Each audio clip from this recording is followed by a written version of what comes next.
preempted my next question. And I think we're going to have you back because you had a lovely turn of phrase rather than definition of disability, the meaning of disability. And I think that's really powerful. I'd love to see what that meaning is. And you've also said a lot of the examples are acquired. I've noticed that rather than congenital. But so I'm thinking of Tom Shakespeare and Eugene Grant. Both of them have got these sort of projects about historical people with dwarfism and the impact they made. So put it in context, and I've loved it. But you're currently looking at what might claim to be the first history of disability written by a disabled person.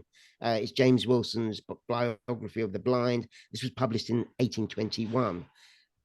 How one, I'm interested in the publication, but also how difficult is it to find these records, and how reliable are they? Well, we're very lucky in that quite a lot survives. This particular book was published in 1821. It went through, I think, 3 or 4 more editions over the next 20 years or so, and all of these survive. Actually, some of these are being digitized, so you can. If anyone's interested in reading Biography of the Blind by James Wilson, then there's a digital copy on the British Library's website, and also we can put up a link to that in the show notes. How reliable are they? That's a big question for historians, really, and in many ways we don't know the answer to that question. I think what we can do is look at ways in which experiences are presented, look at common ways in which people described their experiences and the experiences of other people, to kind of look at these themes and how they how they change over time, these sort of ways of talking about disability. We can look at the kind of information that people chose to talk about in relation to themselves and other people, and what that tells us about attitudes towards disability at a particular time. So James Wilson's Biography of the Blind I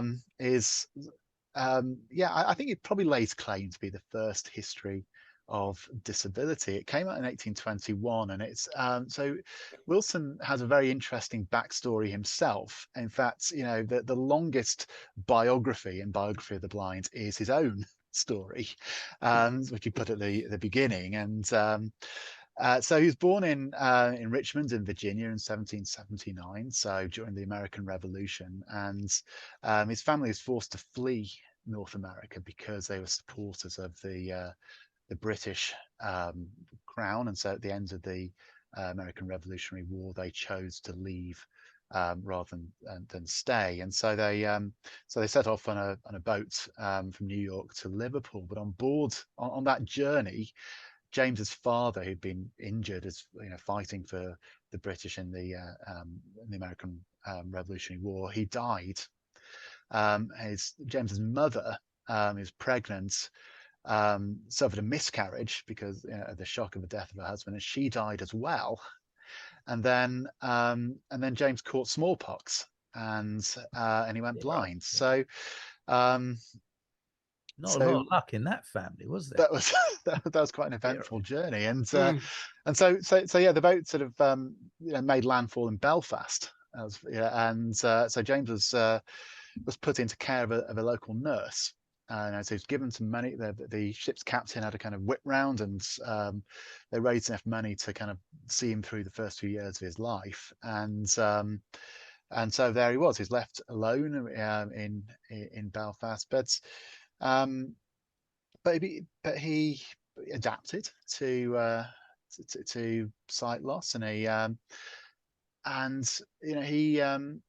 got a job as a delivery boy. Actually, he sort of went on these vast journeys delivering things to people's houses, and so he had this incredible sort of ability to kind of navigate this landscape, which I think would have been difficult for anybody because poor quality of roads and things. And but he became passionate about learning, and so he trained as an upholsterer. He joined the Belfast Asylum for the Blind when it opened beginning of the 19th century, and then he joined the Belfast Literary Society, and and he got someone to read to him. And so he devoured all this literature. And what he realized was that blind people weren't talked about in those books in ways that really captured the distinct experience of being blind. And so he set about raising money to write this history of blind people by a blind person. And so he started advertising for subscriptions in 1814, which is the way people often published books in those days. And he got people to kind of buy it in advance, and that money used to. I've got friends doing that now. Yeah, yeah, so yeah, crowdfunding essentially. And so yeah, this book came out in 1821, and it's and he said it's and he wrote this is writing this to neglect my fellow to kind of lift my fellow sufferers out of neglect and obscurity, and to treat blind people as a class of men. And he used the gender sort of term quite deliberately, because there weren't very many women in Biography of the Blind, although he did add some in later editions. And yeah, so over several hundred pages, and he kind of goes through history from Homer in ancient Greece right up to people living at his own time. He talks about he talks about their lives. He talks about and he talks about disability in a really interesting way, because although he talks about blindness being a great misfortune and a bad thing, he also uses this kind of image of birth quite a lot in the book. So actually, when people become blind, they're sort of born as these new kind of qualities of character are born, and it's very much about character, and it's very much about overcoming. So kind of reading it today, it's a little bit problematic, I suppose, in that you've got this kind of collection of people who've distinguished themselves through their heroic overcoming and their strength of character and strength of will, and all that. So it is a kind of individual narrative and kind of supercrypt narrative, but it is quite radical in the context of its day, because people, there's this kind of connection in most people's minds between blindness and misery and blindness and poverty. So having all these histories of blind people who've excelled in various fields, in arts, literature, science, religion, some military leaders there as well, it shows that it really sort of challenges that idea of blind people being incapable. And this is published at a time when there are these new blind schools being established, to kind of with the view of kind of making blind people useful. And so it's about sort of supporting that kind of endeavor. And then after it's published, he seems to go on the world's longest book tour. So he spends the next 25 years kind of promoting this book, and and trying to raise subscriptions to get it reprinted. And so he's at some point he moves out of Northern Ireland. He ends up in Liverpool. He spent some time there. He spent some time in Birmingham, and then he kind of crops up at towns and cities across England.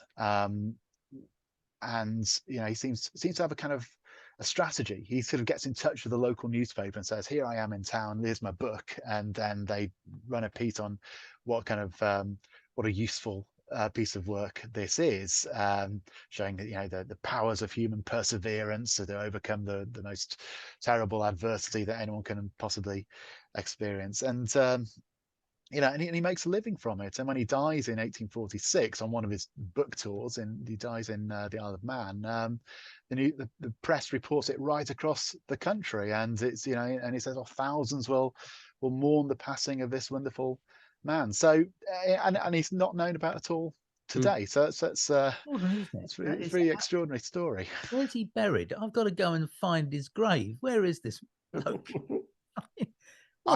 I haven't tracked it down, but we know he died in Douglas in the Isle of Man, so that's where I'd start.